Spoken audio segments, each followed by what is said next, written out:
everyone. Today I'm working on a beach scene. It's from a photograph I took of my daughter and her dad on Bayhead Beach in New Jersey.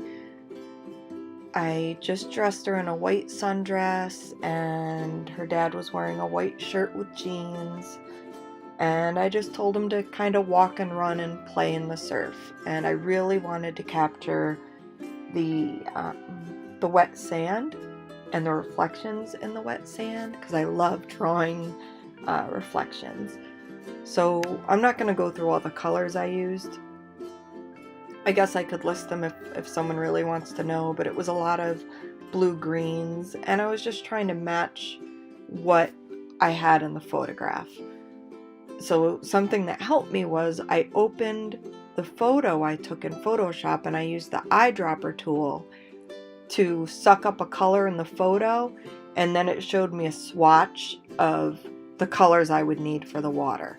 So I used a lot of peacock green in the water. I remember the name of that one, but I don't really remember all the other ones. The biggest challenge you'll see as this video is going, I was afraid of the foam and I was afraid of the waves. So I kind of leave that for last. It's very important when you're doing a scene like this that you have consistency in front of where the people are.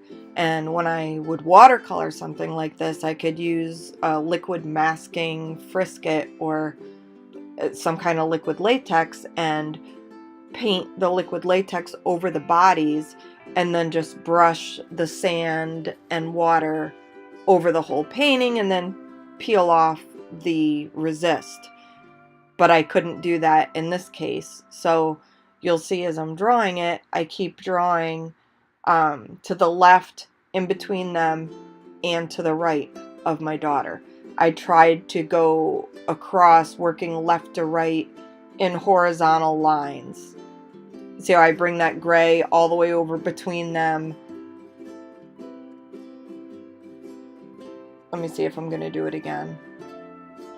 Oh, his footprints. Those were fun to make. Well, you'll see as it goes on that I kind of work back and forth, going right through them. Anything I do on the left of the dad, I also have to do between them, and I also have to do on the right, unless it's their shadow. So in the reflections, after I put a bunch of pigment down, I used a white color pencil that is probably about 1.5 inches long. Right there it is on the right. I'm using it. So that worked really well to blend these colors on the wet sand. I didn't want to use them to blend other things because you lose the vibrancy. But on the wet sand part, it was perfect. It ended up giving me the exact blending and the exact haziness that I wanted. However, partway through this drawing, I lost my white colored pencil. So I switched to using a colorless blender. I switched to using like a very faded ice blue color. And here I'm doing the folds and the denims of the jeans. So many colors. And the camera was far away, and I kept trying to focus it and trying to get the exposure right because the colors are so much more rich than they're showing up in the video right now. When I realize that if I move the camera closer, the colors are more accurate to what I'm drawing, I actually lower the camera so it's closer to the drawing, and you'll only see part of the drawing. The shadows of the jeans are not black, they are dark blue. There, I zoomed in a bit. But with that, I just used the camera zoom button, and it looked digitized, so I decided not to use it. Here I'm going back into the water. I always start light with colored pencil and then make it darker as I go. Here I'm making the sky darker. Same color I used before, just doing more layers of it.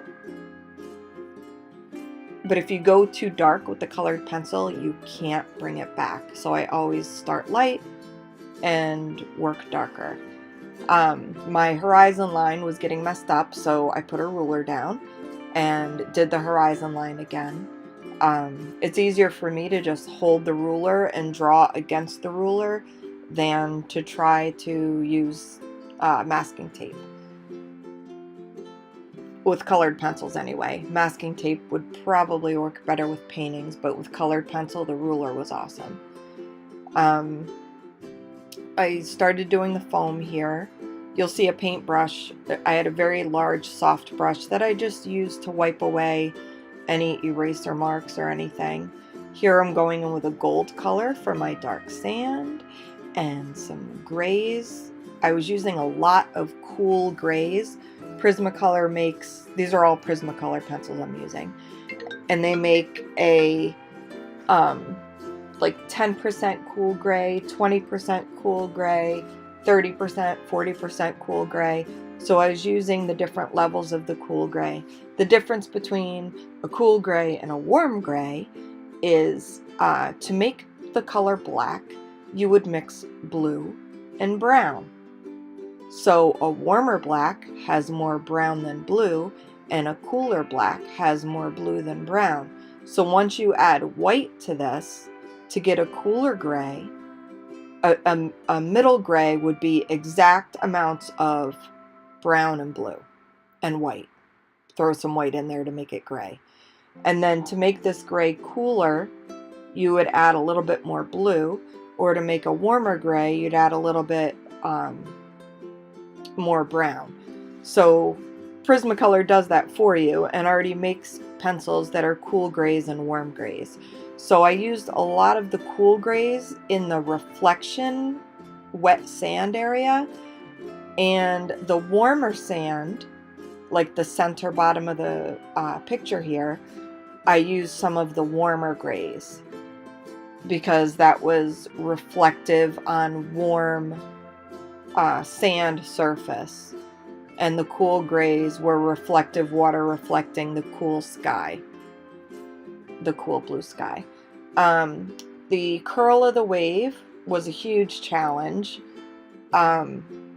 It helped me to go across the wave with the colors, like I did a row of dark blue, a row of turquoise, a row of lighter turquoise, a row of very light blue, and then I went dark blue again. So I worked it all the way across the is that called the crest of the wave or the roll of the wave? I don't know. And here I'm working some greens. The reason I was using the greens on the wave is because that's what color it was in my photograph, because the sunlight was shining through the water, and that makes the wave have a greener tint. And as the water, as the ocean went out to the horizon, it was a darker blue, like a dark turquoise, and I used the peacock green for that. And I'm not even near finished with the water here. I work into it a little more, and in a little bit you'll see me grab the mineral spirits to blend with a brush. Here I'm adding more sand colors, and I used peaches and browns and probably some warm grays. Now I'm doing some grays on my daughter's dress, and I'm trying to zoom in so you could see it. I had to keep a lot of it white because the dress was white. So then I had to figure out, oh, here I go with the mineral spirits. I'm like, I gotta blend this because I have to blend it to see what I'm working with, and then go back in with some more pencil. Because once I add the mineral spirits, as you can see, it gets richer and it covers up the white paper where I don't want white paper. So I'm using the mineral spirits, and I keep rinsing my brush off in the mineral spirits and dabbing it on a napkin. And that gives me a clean brush. So every time I go back in, I want a clean brush because I don't want these blues, like I'm doing right now, to pick up and go into my greens that I'm working on now. So I had to keep cleaning the brush with the mineral spirits. If you don't have enough layer of color pencil pigment down, then when you wipe the mineral spirits on it with the brush, it'll just kind of lift it off and you'll be left with white paper. So you really need like 5 or 6 layers of pigment. And that doesn't mean it has to be 5 or 6 layers of different colors. You could have 5 or 6 layers of green, the same green pencil. And the mineral spirits just like kind of dissolve a little bit of the wax and really make it rich. What you can't do, I color on watercolor paper, and the reason I color on watercolor paper is because it's very resilient to wetness and it's very workable. If I was using just drawing paper, I'd really be ruining the paper, but this watercolor paper is thicker, it has a deep tooth, meaning it has dips and ridges in it. So when I blend with the mineral spirits, I have a lot to work with, and I can work the brush to get the colors into the tooth of the paper without burnishing or rubbing down the tooth of the paper. The reason you don't want to burnish too early, and I said this in my last video, is if you burnish too early, you're rubbing and grinding down the tooth of the paper. Once you make the paper flat and smooth because you've burnished it or blended it by pressing hard, then it's hard to draw on. You go back and try to draw on this flat surface with the pencil, and the pigment won't come off the pencil anymore. Think of if you were trying to draw on a glass. The pigment's not going to come off on the glass or on a mirror. But if you try to draw on sandpaper, it's going to grind the pencil right down, and the pigment is going to take to the paper. And that's what happens with watercolor paper. That's why drawing paper and watercolor paper have what's called a tooth to them. So you don't want to wreck that tooth by burnishing and rubbing it down. If you're at the very end of your drawing and you want to blend and burnish, that's fine. But just know that you won't be able to add color again to that. Let me see, what else is going on here? So I'm getting some more darks in now that I've rubbed it with the mineral spirits. Getting some, trying to get some more contrast in. Okay, so now I'm practicing for her leg. And I'm getting the peaches I need for her leg. And the practice one I did was huge. And it's so much easier to draw huge than to try to draw these teeny tiny legs. And I think this is about where I lower the camera so you could see the colors better, because they look so pale right now. So let's see, I'll probably zoom in here and move the camera in a moment. There's the dark pink I'm using for the shadows, the same one I used on the example, on the practice. And for the practice, I used the same watercolor paper because the colors are going to take different to a different surface. So if you're testing out colors, you want the exact same paper. If it's cold pressed, you want cold pressed. So here you see me going back and forth and testing the colors, because some of these light peaches looked light peach, but when I drew them on my test paper, they were like gray. And I'm like, I don't want that. Here I'm working on her hair, which is golden yellow with some dark roots. And then I go back into the water because I made her hair too big. And here's my browns. I left the area of shine. And then I'm trying to do my daughter's dad's hair and head. And this was such a challenge. It's hard for you to see because it's far away, but I do zoom in. I will zoom in shortly. He has like peppery gray hair and browns in there. And I really wanted to get it right because he has these silvery white. Here I am with a white oil pastel to get some of my whites back because I lost my white colored pencil. So the white oil pastel worked great.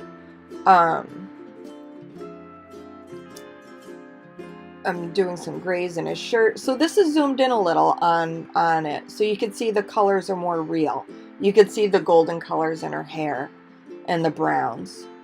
And I back up again to see what the sand is doing. And I want to make the sand richer.